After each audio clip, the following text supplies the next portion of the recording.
Hi there. This is Marc Levit again with ML Advisory.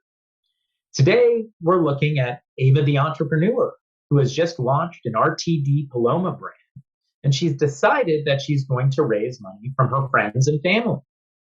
In this section, we'll discuss how Ava can calculate the amount of money that she needs to raise from these friends and family. Well, first, what Ava needs to do is to create a 3 to 5 year forecast of what her business may look like if everything goes according to plan.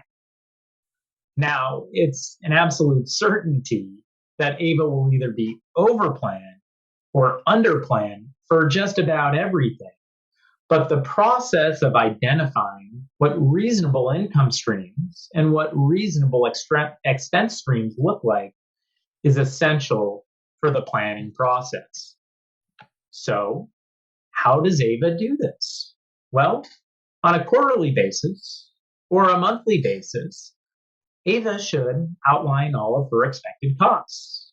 Most notably salaries, rent, utilities, maybe some marketing, everything that she can think about that she'll have to spend to get this company to fruition.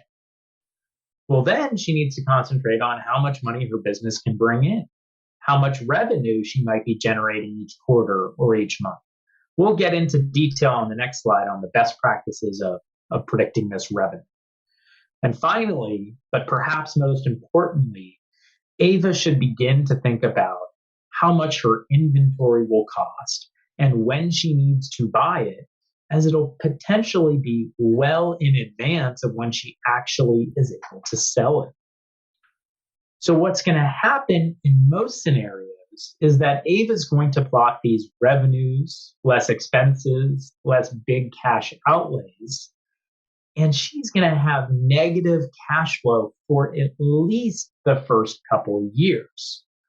So when determining how much money she's looking to raise from friends and family, really the best practice is to look out 12 months to 24 months and understand what this cash burn looks like, and then try to raise about this amount of money. When we think about getting more detailed and more granular on how to think of Ava's revenue build, we want to break it down into as much detail that's reasonable as we can. For Ava's purpose, if she says, I'm going from a small amount of revenue to a large amount of revenue, it's very tough for her to plan how and where that's coming from.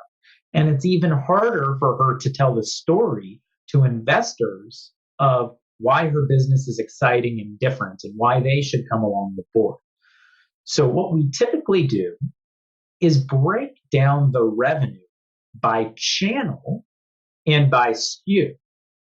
So by channel, we mean, where is Ava selling her products? Is it in liquor stores? Is it in supermarkets? Is it in on-premise? Is it in club? Is it in airline?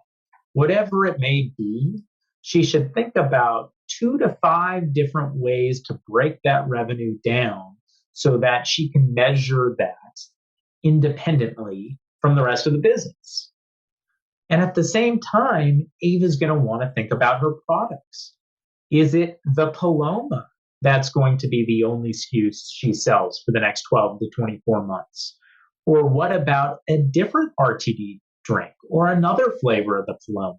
Explaining how the product mix is going to get her to her forecasted revenues is really going to help Ava to strategically plan, as well as tell this story to her investors and get them along board with her. In the next section of Ava's journey, we'll break down the different typical structures for raising capital that she may look to use when raising this money from her friends and family.